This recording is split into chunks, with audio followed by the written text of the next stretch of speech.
মোরা ভোটার, ভুয়ো ভোটার, পালিয়ে যাওয়া ভোটার, রোহিঙ্গা ভোটার, বাংলাদেশি অনুপ্রবেশকারী ভোটারদের ভোটে ওরা জিতেছে। ওদের অত কথা শুনবে কে? অমুসলমানদের ওপরে যে অত্যাচার, সেই অত্যাচারের প্রবণতাও কমানো সম্ভব হয়েছে। ধারণা নওশাদ সিদ্দিকী এই ধরনের আন্দোলন যেটাকে এই মানে ওয়াকফ বিরোধিতাকে আমরা সমর্থন করি না। তৃণমূল করলে তাদের জন্য ললিপপ, তাদের জন্য বিরিয়ানি, আর অন্য কেউ করলে তার জন্য জেলের ঘানি, এটা তো চলতে পারে না।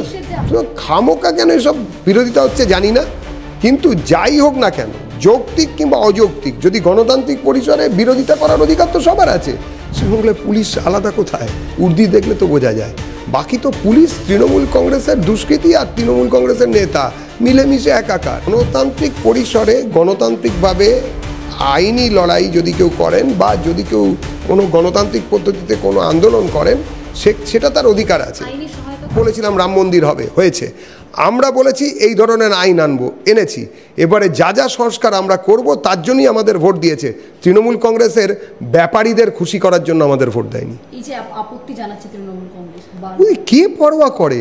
ওদেরকে আপত্তি জানানোর জন্য তো ক্ষমতা দিয়েছে মাত্র ওই কটি মানুষকে।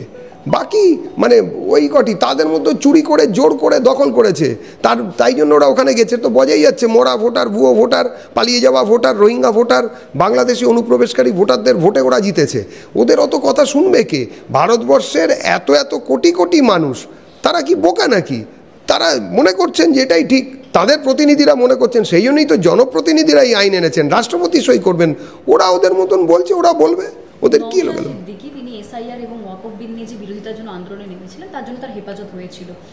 তৃণমূলও দেখেছি আমরা বারবার ওয়াকফ বিলের বিরোধিতা করেছে, নওশাদ সিদ্দিকী আইএসএফ এর তরফ থেকে বিরোধিতা করছেন, তারপরেও কেন তার সাথে এই ধরনের আচরণ? দেখুন, কি যে হয়েছে, কেন যে হয়েছে, নওশাদ কেন আন্দোলন করেছেন আমি জানি না। আমার ধারণা নওশাদ সিদ্দিকী এই ধরনের আন্দোলন যেটাকে এই মানে ওয়াকফ বিরোধিতাকে আমরা সমর্থন করি না। আমরা মনে করি নতুন যে ওয়াকফ বিল এসেছে তাতে লক্ষ লক্ষ কোটি কোটি প্রান্তিক খেটে খাওয়া দরিদ্র মুসলিম জনতার অধিকারকে রক্ষা করা হয়েছে, এবং তার সঙ্গে অমুসলমানদের ওপরে যে অত্যাচার, সেই অত্যাচারের প্রবণতাও কমানো সম্ভব হয়েছে।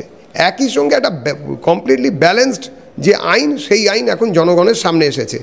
ভারতবর্ষের দু একটা জায়গা ছাড়া কোথাও কোনো মুসলমান এই আইনের বিরোধিতা করেননি।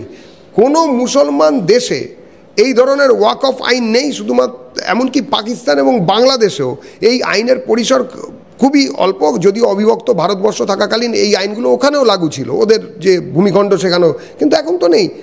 খামোকা কেন এসব বিরোধিতা হচ্ছে জানি না, কিন্তু যাই হোক না কেন, যৌক্তিক কিংবা অযৌক্তিক, যদি গণতান্ত্রিক পরিসরে বিরোধিতা করার অধিকার তো সবার আছে। সেক্ষেত্রে আমরা ভারো লক্ষ্মী সবাই, তোমরা বাড়ি বিশ্রী, আমরা খাবো মানে তোমরা খাবে নিমের পাঁচন, আমরা খাবো মিশ্রি, এইসব করার তো মানে না। তৃণমূল করলে তাদের জন্য ললিপপ, তাদের জন্য বিরিয়ানি, আর অন্য কেউ করলে তার জন্য জেলের ঘানি, এটা তো চলতে পারে না। যে আচরণ গতকাল আমরা দেখলাম, নওশাদ সিদ্দিকীকে টেনে হিঁচড়ে যেভাবে তাকে আক্রমণ করা হয়েছিল, তিনি অসুস্থ হয়ে গিয়েছিলেন, সেই বিষয় নিয়ে আইনজীবী হিসেবে কিভাবে দেখছেন? পুলিশ, পশ্চিমবঙ্গের পুলিশ আলাদা কোথায়? উর্দি দেখলে তো বোঝা যায়। বাকি তো পুলিশ তৃণমূল কংগ্রেসের দুষ্কৃতী আর তৃণমূল কংগ্রেসের নেতা মিলেমিশে একাকার।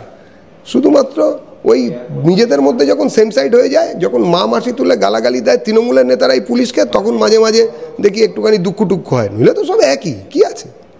পাশে থাকবে নওশাদ সিদ্দিকী কিংবা আইএসএফ এর? পাশে থাকার ব্যাপার নেই।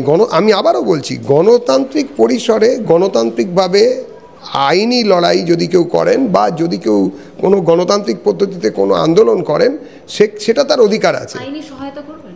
আইনি সহায়তা নওশাদ সিদ্দিকী আমার কাছে কেন চাইতে যাবেন? যদি চান তখন ভেবে দেখা যাবে, তার আগে কেন ভাবছেন? যদি আমার পরিসরে যদি সেটা থাকে তাহলে করব, কেন করব না। আরো ভালো ভালো খবর দেখতে সাবস্ক্রাইব করুন বাংলা হান্টের ইউটিউব চ্যানেল। বাংলা হান্টের আরো খবর দেখতে নজর রাখুন। বাংলা খবর মানেই বাংলা হান্ট।